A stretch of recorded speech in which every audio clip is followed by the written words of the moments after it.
Right. So the CareBit story starts with my Aunt Jen, an 84-year-old woman in a remote nursing home up in Maine, suffering with a urinary tract infection, which led to dementia, all because she overstayed a wet diaper. This belonged to stay in the same nursing home that was struggling with the task of just changing her diapers on a daily basis. It was a big emotional strain on myself and my mother, who could be omnipresent, and we had to rely on this nursing home to provide the care that we would provide ourselves. My name is Michael Shorey. I'm Director of Engineering Services at Mercury Systems in Andover now. I'm a member of the CareBit team, which has undergraduate degrees in business, software development, and engineering, and we are all MSc candidates here at UMass.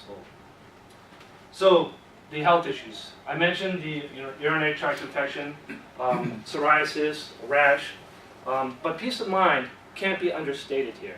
It's the peace of mind not just of myself or the people that care for their loved ones, but the peace of mind of the patient, because the patient has certain privacies that are somewhat invaded when diaper care is being checked. And then we state inefficient care, but it's really care efficiency at the care providers.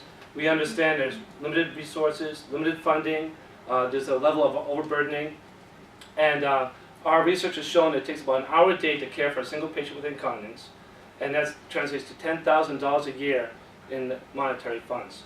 And that doesn't account for the additional treatment that might be required for someone experiencing a diaper rash or ETI. So the opportunity, I mean, these numbers probably won't be surprising. The adult industry is a $3 billion market. It's growing. It's expected in 10 years to match the child care disposable diaper industry, which is a $6.5 billion market with 23.5 million children under 5 years old. And then nursing homes. They're growing in the United States, approaching 30,000 in 3 years with the baby boomers, which I am one of. Again, based on our research, about 90% of those people in nursing homes are 65 and older. 50% of those are suffering from incontinence, and that's really our target market, which is a little subset of that. So, how can we improve care for those that cannot care for themselves? With CareBit, we provide a solution by connecting people in care with those who care about it. By embedding a non-intrusive, more sensitive RFID circuit into the diaper that will send an information remotely via Wi-Fi or Bluetooth or cell to a cell phone or a screen to a nurse telling her that that a patient needs to be cared for. When a diaper is sold, push notification will be sent, telling them that they need to change the diaper. If a patient is left unattended for a certain period of time, CareBit will scale that notification and can tell doctors, nurses, residents, or even the patient family. For a more personal care, near-field RFID capable Android cell phone can be used to read the diaper without perturbing the patient. So a business model. It's 3 revenue streams. The first is diaper sales direct. We're not diaper manufacturers. We're not proposing to be. We're going to partner with somebody by embedding our RFID circuit into that diaper. RFID readers is another direct market sale. They'll be tailored somewhat to our technology. And then there's a monthly subscription fee, which will be free for space. And then we'll have preferred and premium features for additional metrics, additional health information, and of course a larger scale for assisted living facilities or nursing homes. What would we do with difference maker funding? Well, we're pretty early in the development stage. We want to understand the capabilities of the RFID moisture tag. You know, what moisture levels are required, how that plays with temperature. We want to invest in an RFID reader system and tailor that to our needs. And then we also want to understand the ranges of these RFID readers. And then we want to begin a web development and some of the application development for the Android application or iPhone smart application. We estimate that to be between $5,000 and $8,000. So in summary, there's a real need in the industry. We've done a lot of primary research and attraction, and we engage people. There's been a lot of discussion, a lot of interest.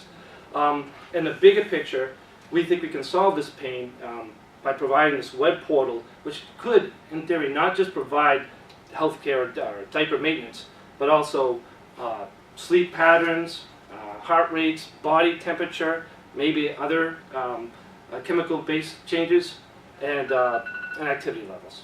And Thank you. Thank you. So now you have 10 minutes for questions. So is this considered a medical device? So you'd have to go through the FDA? So that's a really good question. And to be blunt, I'm not very sure what our requirements are for the FDA and what would be required. We are looking at the adult industry. I think it's a little easier Yep. to get into than it would be for childcare because of those limitations. But we haven't fully researched that. It would be great to research that because the opportunity to tie your labeling claims into the decrease in UTI would be phenomenal. So that's something that has a lot of attractiveness. How about, I guess in that sense, what about reimbursement? Whether this is a medical device or not, how would you handle costs associated with this?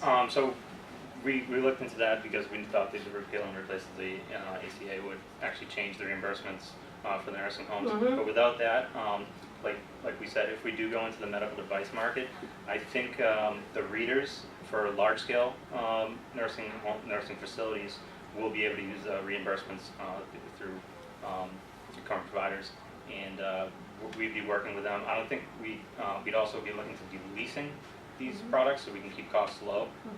But yeah, reimbursements are something that we have to So look the into. reimbursement would possibly be at the diaper level, right? So, yeah, from my limited research, we understand that diapers are provided as part of maternity leave, and I think in other cases where diapers are provided by the health facility. So there's three, is it like a 3 strips? So Is it a disposable, is it a bottle one, and then that's That's- so it, that's a- location? that's a very good question. People have asked us about usability. Really, we want to be able to differentiate between a stool diaper and a wet diaper. In theory, you could use these tags, but they are disposable. The ones that are on the market now have a dry salt in them, and they turn into a battery when that salt is electrolyzed, which gives us weak signal, low voltage there. We're going to leverage that solution to begin with. I believe I can develop a capacitively coupled RFID sensor where that capacitance will change. So it's completely passive, completely disposable, try to bring that cost down.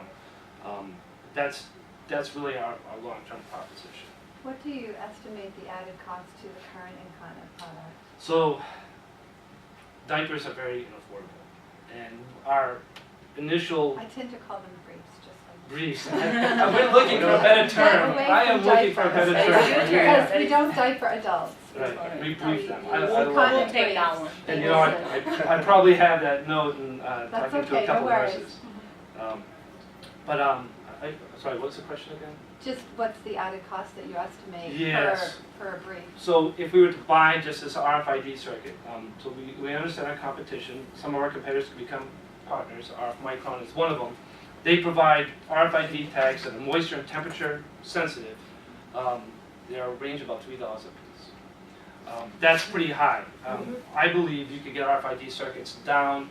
You can get standard RFIDs for 7 cents a piece. We're not going to be at 7 cents, but we expect to be probably $1 or so. Long term, initially we're going to be around the $3 to $5 range. It's not, until we start getting these relationships and driving that cost down and understand what we can do there with the cost drivers.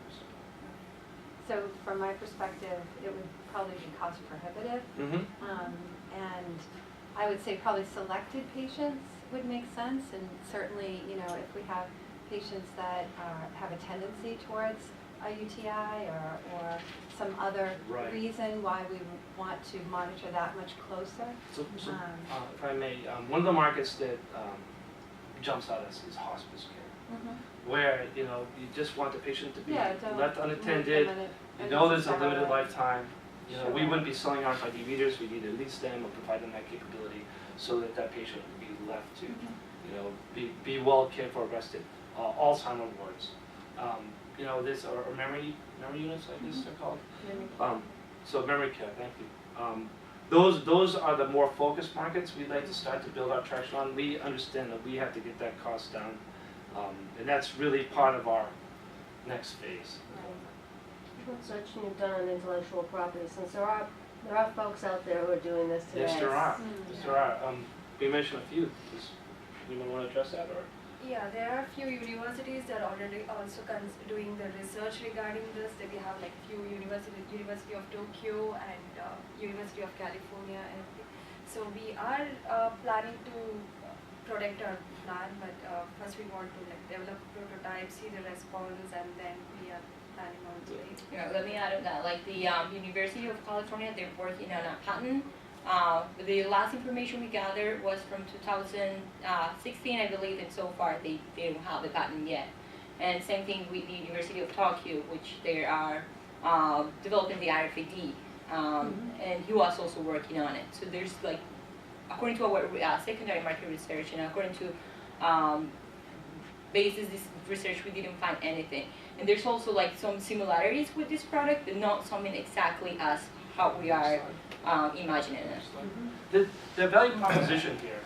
Yeah, I have just one quick question. So when you're saying diapers, are you talking younger population market? Or when you say diapers, what market are you referring to? So- Diapers as in babies or briefs as in? Right now, we see the older biggest patients? opportunity lying in the elderly care market. But the research Oh, that's, over here. that's being created by like, or Okay, by these Tokyo, people are those- mostly. Is that market more for children or, Yes. so the market that you're Let me presenting go. here is diapers for younger children? Oh, so no, TweetBit is for young children. However, the University of Tokyo, they're just developing the actual RFID reader, and they don't specify. They say it's potential in both markets. Okay. And then with the University of California, they were also targeting UTI infections and how to detect that, which I think it would be more towards elderly, but they don't. They can't have it wide. So our value proposition here really isn't the RFID circuit, because that is readily available. People are trying to do this. Our value proposition here is to provide the portal or the connection between that sensor and the people that want to understand what's going on. And when I talk about bigger picture, we really have a vision that it's about a healthcare dashboard. You want to know that the person that you love or whatever is, I should say whatever, is active and happy. And if we can, and we mentioned it, Fitbit, iWatch, you couple these with the diaper maintenance. And I think diaper maintenance is a root of this because that shows someone cares. It's not just activity levels. It shows that someone's there present taking care of them. So we believe we can provide that healthcare dashboard. And its data and metrics, I think, have some value there as well that we didn't even mention on our revenue stream. So the value add is that we are we're taking existing technologies. We have an opportunity to advance those technologies. We don't plan to infringe on patents. Don't know if we could patent patents here, but we can copyright it. And really take it where no one else has. No one's taken it from the engineering side of it and brought it to market. This is out there. There's blue stripe diapers. I'm sure you're aware. I've heard a lot of horror stories, but I'm surprised that the RFID infrastructure that exists in some hospitals right now isn't leveraged with this capability, even for short periods of time. And I think so that itself says that no one's taken it to the next level. We believe we can do that. Do you think you will be detecting just urine or fecal matter as well? I think it's a necessity to determine the difference between the both. And I believe that we could detect, and again, it all comes down to our research and our R&D effort. We should be able to determine whether it's a stool or whether it's just bladder. How much time do you think it will take to do just that? Yeah. So we, being MSc students, we understand that 18 months is kind of the time to market. We're somewhere between a year to 2 years of development before we could get there. We targeted some local nursing facilities. My mother-in-law was in one of them where they have a memory unit or memory ward. And I'd like to kind of understand if this has value to them. That is partly what we're going to do. So. Yeah, it's somewhere around a year to 2 years of development for us. I would make sure that you guys spend a good amount on the IP side and freedom to operate, because there's a ton of stuff in the sensor world, the wearable sensor world right now that's just going like crazy. There's a lot of companies paying a lot of money developing it and trying to get that market covered with IP. So before you spend too much on the technology, make sure you have some freedom to operate. Basically, you're not going to come out with a great idea and someone's going to shut down the next stage. So spend it with a good lawyer Thank that can get into that space. Okay. Thank you. Thank you.